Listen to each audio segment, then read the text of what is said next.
No Politicast de hoje, uma entrevista com o deputado estadual pelo PSDB, Matheus Wesp.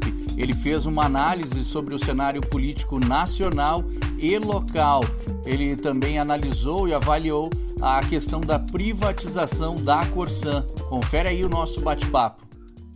E aí, tudo bem, deputado Matheus Wesp? Como vai? Tudo tranquilo? Boa tarde, Ayrton. Uma satisfação estar conversando novamente com o amigo e tendo a oportunidade de falar sobre pautas políticas locais, nacionais, enfim, fazer esse bate-papo gostoso que é importante para que as pessoas possam também, por meio desse diálogo, começar a ter um pouco mais de conhecimento sobre esse tema que muitas vezes é delicado, um pouco espinhoso, que é a política. Fico feliz pelo convite e estou à sua disposição. O nosso bate-papo é sobre política, né? Mas não poderia ser diferente. A gente vai abrir o programa com a questão da Covid no estado, né? Como é que o senhor tem acompanhado o aumento no número de casos recentes agora? Veja, nós temos uma situação dramática no nosso país. Primeiro, porque isso está sendo retratado aí pela imprensa no país como um todo. Nós estamos observando um atraso na disseminação das vacinas, de forma a termos, evidentemente, um processo de vacinação eficiente como gostaríamos e como outros países adotaram, países esses, inclusive, já estão tendo retorno de suas atividades econômicas de uma forma mais normal e presencial. E aqui, sem entrar nos detalhes sobre os porquês, enfim, que também estão vastamente registrados desse atraso na aquisição de vacinas, enfim, mas é necessário salientar que nós também, na luta diária do enfrentamento dessa pandemia, tivemos pontos positivos, se é que se pode dizer, do ponto de vista de infraestrutura no estado do Rio Grande do Sul, que, afinal, se nós observarmos do ponto de vista de infraestrutura, nós tínhamos, em março de 2020, 933 leitos de UTI no estado do Rio Grande do Sul, para todos os tipos de doenças. E hoje, nós temos mais de 2.300 leitos, nós aumentamos a nossa capacidade em mais de 130%, e isso evidentemente demonstra, já que muitos desses leitos permanecerão após a pandemia, nós conseguimos aqui fazer em um ano o que o SUS levou 30 anos do ponto de vista de infraestrutura para construir no estado do Rio Grande do Sul. Isso é um ponto positivo. É evidente, alguém pode olhar e dizer, poxa, por que não foi feito antes? É evidente que a gente não pode também atuar como engenheiro de obra pronta. Nós estamos vendo um momento muito sui generis, uma pandemia mundial que exige um gasto de energia, atenção e compreensão de todos os detalhes, porque se por um lado há o risco sempre de colapso do nosso sistema de saúde, em razão do aumento do número de casos, estamos vivendo aí quase que uma terceira onda, e uma nova cepa, que é a P1, se disseminando no estado do Rio Grande do Sul, muito mais veloz no seu contágio, muito mais grave nos seus reflexos na saúde das pessoas. Isso fez com que em março, por exemplo, nós tivéssemos aí uma superlotação de muitas estruturas hospitalares acima dos 100%, como Passo Fundo, que é o meu município, em que alguns hospitais registraram 125% de ocupação de leitos, em leitos SUS, porque os leitos privados já estavam esgotados. Sim. Então, é evidente que isso nos preocupa, porque nós estamos sempre na iminência, na medida em que não avançamos com a vacinação, de voltarmos a ter uma superlotação dos hospitais. Isso nos preocupa muito, porque quando isso acontece, as vidas ficam em mais risco ainda do que já estão. Sim, o governo do Rio Grande do Sul criou o sistema 3As, né, para o controle da Covid-19 no estado. Eu pergunto para o senhor confia nesse modelo novo proposto pelo governo do estado? Ele vai ser eficiente para controlar essa nova onda que está se avizinhando aqui no Brasil e no Rio Grande do Sul?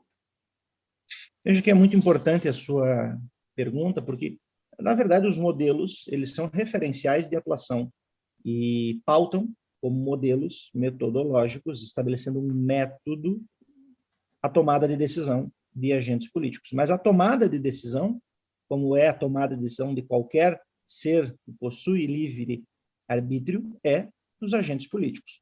Então, nós fizemos um movimento muito importante no ano passado, quando adotamos o modelo de distanciamento controlado, modelo pioneiro no país e no mundo, que serviu de referência para outros estados da federação e para outros países. Esse modelo surtiu efeitos positivos dentro das circunstâncias, porque fez com que a nossa economia fosse afetada menos do que outras economias e também com que o número de óbitos fosse menor do que outros estados. Isso foi importante do ponto de vista econômico e do ponto de vista sanitário. É evidente que nós tivemos, por diversos momentos, porque também o estado tem uma diversidade nas suas peculiaridades regionais, algumas regiões com mais contágio do que outras, e, portanto, com atividades econômicas mais afetadas do que outras regiões.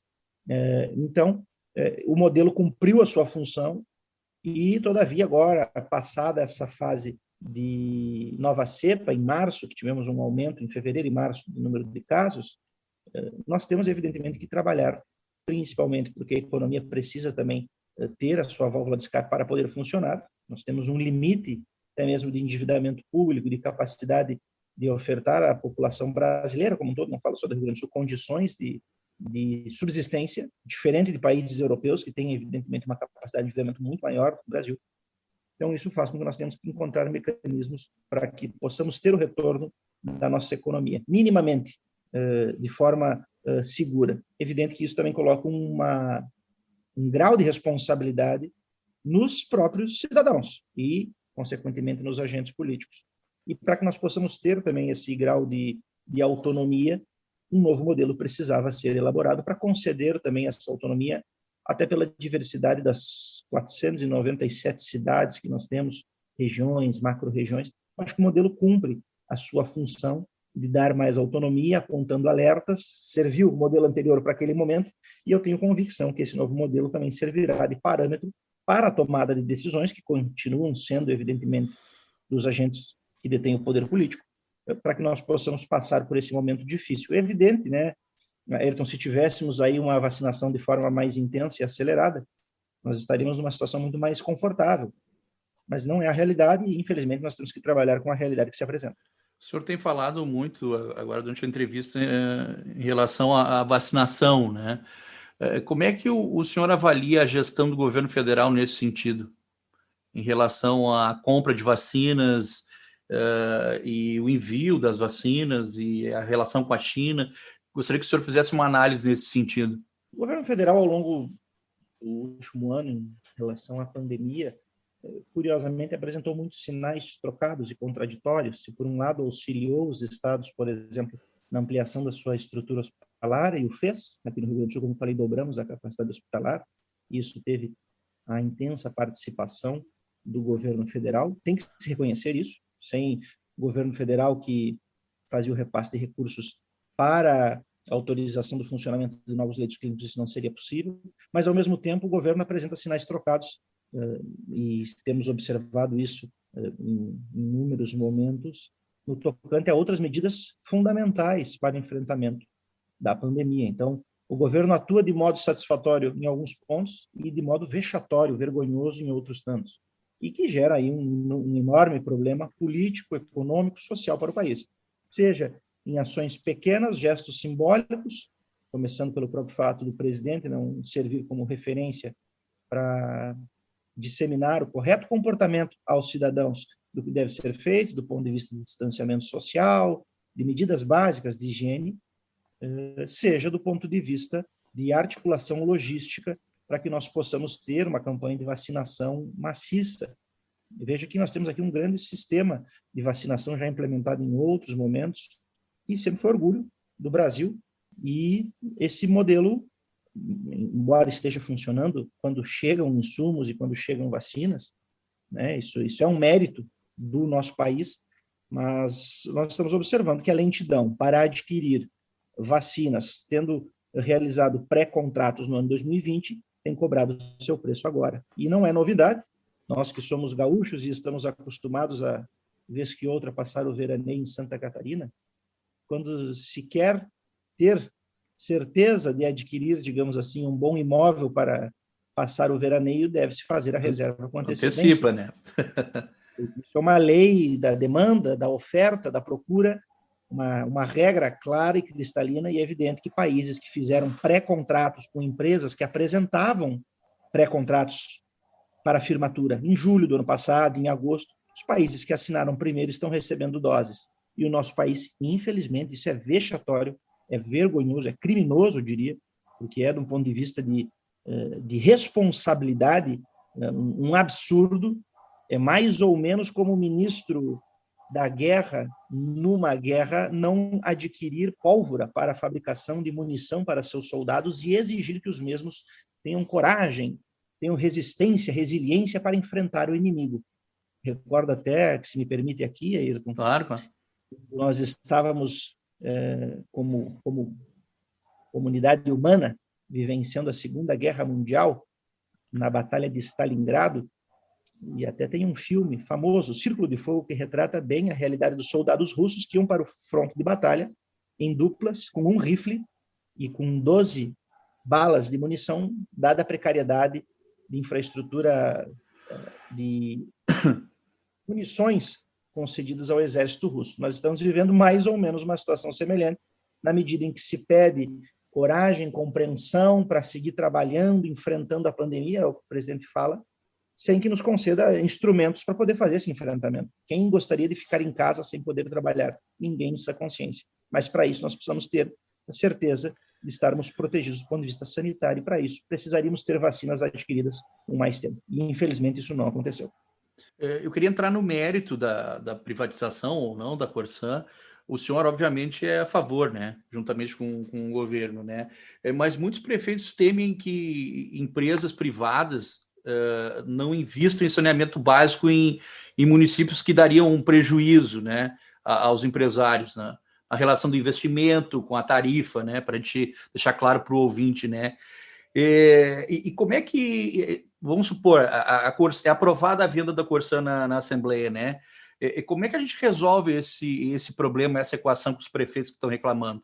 Eu acho que essa manifestação de muitos prefeitos, que é legítima, importante, afinal, nós sabemos a precariedade da prestação de esgotamento sanitário, saneamento básico em municípios pequenos, principalmente no Alto Uruguai, que é próximo aqui do Planalto Médio, mas ela é um recém-fundado, e direi o porquê é infundado.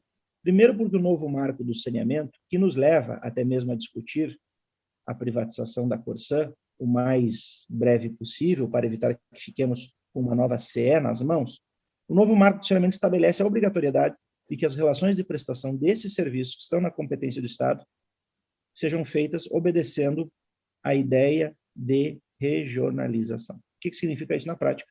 Juridicamente falando, os contratos de prestação de serviços devem ser firmados tendo em vista o atendimento a esse princípio da regionalização.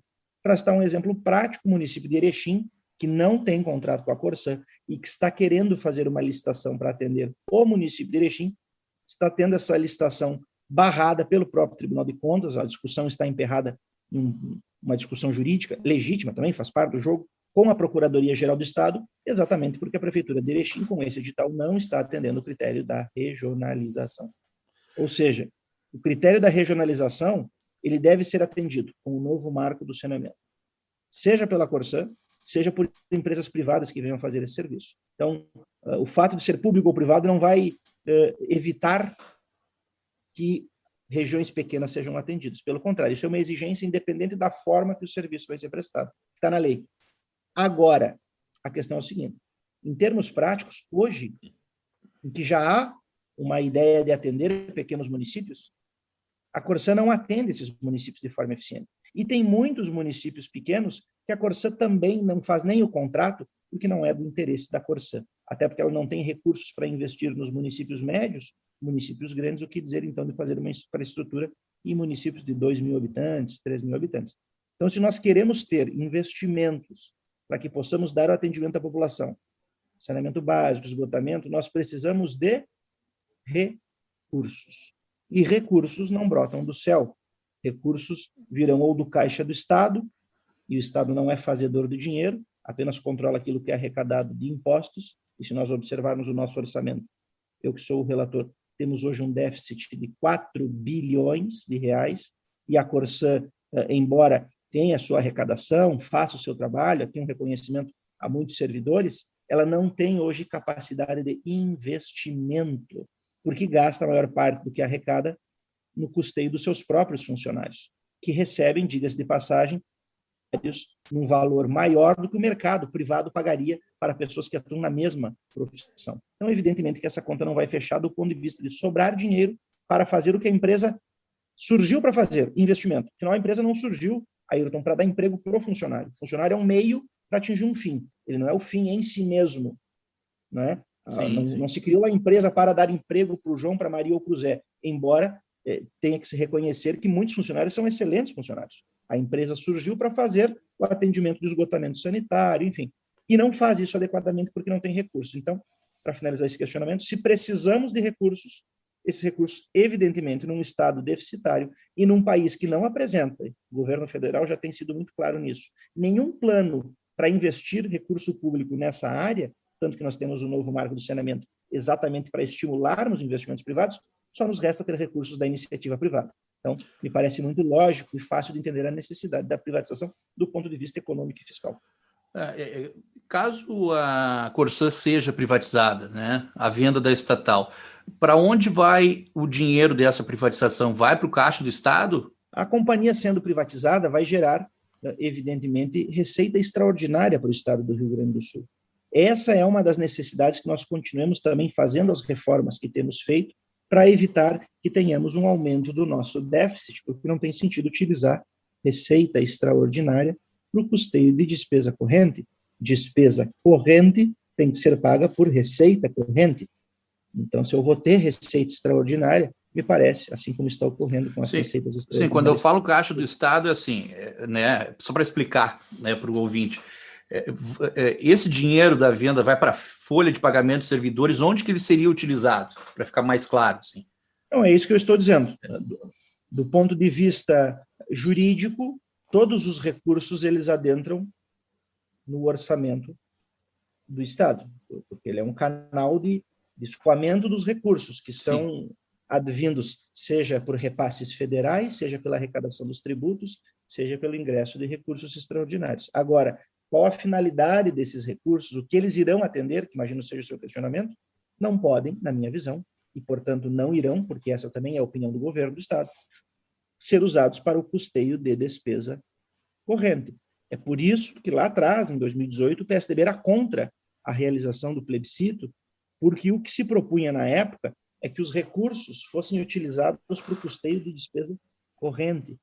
Veja se nós tivéssemos feito essa discussão lá em 2018, sem as reformas que o governo Eduardo fez em 2019, que acabaram com o crescimento vegetativo da folha, geraram uma economia de 700 milhões só no ano passado. Se nós tivéssemos feito essa discussão e, eventualmente, uma privatização, antes de termos feito essas reformas da Previdência administrativa, nós iríamos usar o recurso extraordinário para o custeio de despesa corrente. Seria um absurdo do ponto de vista, um crime do ponto de vista fiscal, era queimar o patrimônio da população gaúcha, vender o almoço para pagar janta, como diz o popular ditado.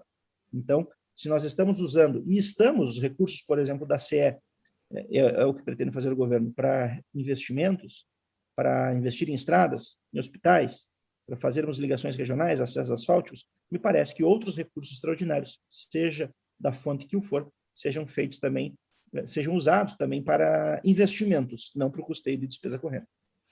Eu queria analisar com o senhor aqui agora, novamente, o cenário nacional, né? Como é que o deputado tem acompanhado a CPI da Covid-19 no Senado? Qual é a avaliação que o senhor faz sobre os trabalhos da CPI? Eu confesso que eu não tenho, Ayrton, acompanhado com a mesma assiduidade que eu acompanho os temas no cenário gaúcho, que evidentemente são inúmeras as responsabilidades que tenho aqui no Estado. Essa semana fui escolhido relator do orçamento, da Lei de Diretrizes Orçamentárias. Eu sou o líder da bancada do PSDB, então tenho que coordenar os nossos deputados. Até há 15 dias atrás era ainda o presidente do PSDB no Rio Grande do Sul. Nós estamos votando inúmeros projetos importantes para o governo. Nos últimos 15 dias foram 10 projetos que vão estimular a indústria, o setor secundário. Então, são muitas pautas, eu não consigo acompanhar como gostaria, até como cidadão. Mas, pelo que tenho acompanhado, me parece, e principalmente com os últimos depoimentos, principalmente hoje, do diretor do Instituto Butantan, que há, de fato, comprovação até uma palavra forte, mas indícios, digamos assim, de que, de fato, houve uma desídia e uma inércia do governo federal na firmatura de atos jurídicos para adquirir a vacina. Principalmente porque, se nós tivemos em agosto oferta da empresa A e o governo firmou o contrato com a empresa A, por exemplo, a Oxford, a AstraZeneca, e no mesmo mês nós tivemos oferta da empresa B, foi no caso o Instituto Butantan com a Coronavac, e não obteve nem resposta a essa segunda proposta, qual o sentido? Qual o sentido de não nem responder? A não ser que se imaginasse que com a empresa A você conseguiria suprir toda a necessidade, vacinar todo mundo, mas não é o caso. Em nenhum momento a Oxford, a AstraZeneca afirmou que nós teríamos, por exemplo, nesse ano aqui, 180 milhões, já estamos em 200 milhões de brasileiros, 200 milhões de doses. É evidente que você tem que procurar, e assim outros países têm feito, outras empresas. E isso que eu estou dizendo não é uma novidade, porque de fato o governo acabou, posteriormente, fazendo a contratação em janeiro de vacinas do Instituto Butantan, que é o que tem garantido, na verdade, a grande massa de vacinação do que se tem vacinado no país. Imagina se não tivéssemos feito esse contrato só com Oxford, AstraZeneca, estaríamos numa lentidão ainda maior do que já estamos. Então, isso é algo injustificável, sem contar que, ao mesmo tempo que o governo foi inerte, uma lesma, digamos assim, no tocante a atender essa pauta, gastou uma energia incomensurável no estímulo à venda, à produção de medicamentos que não têm comprovação científica. Então, me parece que gastamos muita energia como em coisas sem resultado. Como diria o gaúcho, se me permite aqui nesse último ponto, uma tosa de porco, né? Muito grito e pouco pelo. Eu queria tocar com o senhor sobre a eleição de 2022. 2022 é logo ali, né? A gente tem pesquisas aí apontando o ex-presidente Lula como líder nessas recentes pesquisas aí da Datafolha e entre outros institutos, né? E na segunda posição aparece Jair Bolsonaro, o atual presidente, apontando uma polarização novamente entre o presidente Jair Bolsonaro, né, que não tem partido por enquanto, né? E eu pergunto para o senhor como é que vem o PSDB, deve vir o PSDB em 2022. O senhor aposta em nomes como Eduardo Leite, João Dória, Tasso Gereissati, como é que fica o PSDB nesse cenário? Acho que antes dos nomes nós temos que focar nas ideias, nas propostas, e o PSDB como um partido que defende ideias, mais do que nomes, tanto que é um partido que não tem cacique, e aqui, se me permite, é algo que diferencia o PSDB tanto do bolsonarismo como do petismo. Não é só aquele velho jargão de que não temos bandido de estimação, não é isso, mas é que não temos caciques, não tem alguém que é dono do partido. Eu vejo que há uma dificuldade nos outros dois campos políticos, do bolsonarismo e do petismo, para fazer qualquer tipo de crítica aos seus próprios líderes. Ou seja, há muito claro assim uma certa submissão à figura do líder autocrático. As ideias vêm em segundo plano, o nome vem em primeiro lugar. No PSDB não existe isso. Inclusive, essa semana nós tivemos manifestações aí nas redes do presidente Fernando Henrique Cardoso, e inúmeras pessoas do PSDB se manifestaram desconfortáveis. Eu fui uma delas. Não tem nenhum problema em criticar a postura, por exemplo. O senhor se refere à foto com o ex-presidente Lula, né? Exato. Então, não tem nenhum problema em fazer essa manifestação, assim como também acho que é legítima a postura do ex-presidente FHC de receber quem ele quiser receber, porque o partido tem que ser democrático, aberto, mas eu também tenho a minha liberdade de manifestar contrariamente, sem ser tolhido nas minhas manifestações internas dentro do partido, algo que não se observa no petismo e no bolsonarismo. Parece que se você critica, seja Lula sendo petista, seja Bolsonaro sendo bolsonarista, você vira um traidor, um pecador. Eu acho que isso, para a política, não tem lógica. O político não tem que ser idolatrado, tem que ser, evidentemente, reconhecido se tem seus méritos, mas tem que ser analisado como um servidor público que presta um serviço à população. Não é como um fã que analisa, por exemplo, um jogador de futebol. Então, nesse sentido, o PSDB, que, como eu falei, defende ideias antes de nomes, apresenta vários nomes. Tasso Gereissati, Eduardo, Dória, daqui a pouco aparecem até outros nomes. Eu acredito que, do ponto de vista de ideias, o PSDB apresenta o melhor projeto do país. É um partido parlamentarista, eu sou parlamentarista, não vejo o PT defender isso, não vejo o Bolsonaro defender isso, pelo contrário, ridicularizam essas ideias, o que é de uma ignorância, uma falta de conhecimento do sistema de governo, que me faz lamentar que tenhamos esses líderes que não conseguem perceber que, por exemplo, todos os países democráticos do mundo são parlamentaristas. Não vejo manifestação em favor de uma reforma eleitoral, a favor do voto distrital, como o PSDB defende, nem por parte do bolsonarismo, nem por parte do petismo. Enfim, não defendem nada que seja de interesse da população, fazem bastante demagogia, vendem muitas ideias abstratas para a população, e muito ignorante também do funcionamento da máquina pública e da lógica econômica do país, se agarram muitas vezes mais em jargões do que na compreensão da realidade. Então, eu acho que o PSDB colocará um candidato à disposição à presidência e eu aqui se me permite um palpite, é evidente pela relação que tem e confiança com o governador Eduardo, acho que ele tem plenas condições de ser o candidato que possa liderar esse processo, mas com respeito também àqueles outros que eventualmente coloquem seu nome à disposição. Então tá, agradeço muito a presença virtual aqui no Politicast, deputado pelo PSDB, Matheus Vesp. Muito obrigado, Ayrton, sempre à disposição, agradeço e sigo aqui à disposição para outros diálogos. Um grande abraço. Um grande abraço. O Politicast de hoje fica por aqui. A gente ouviu o deputado estadual pelo PSDB, Matheus Vesp. Até uma próxima.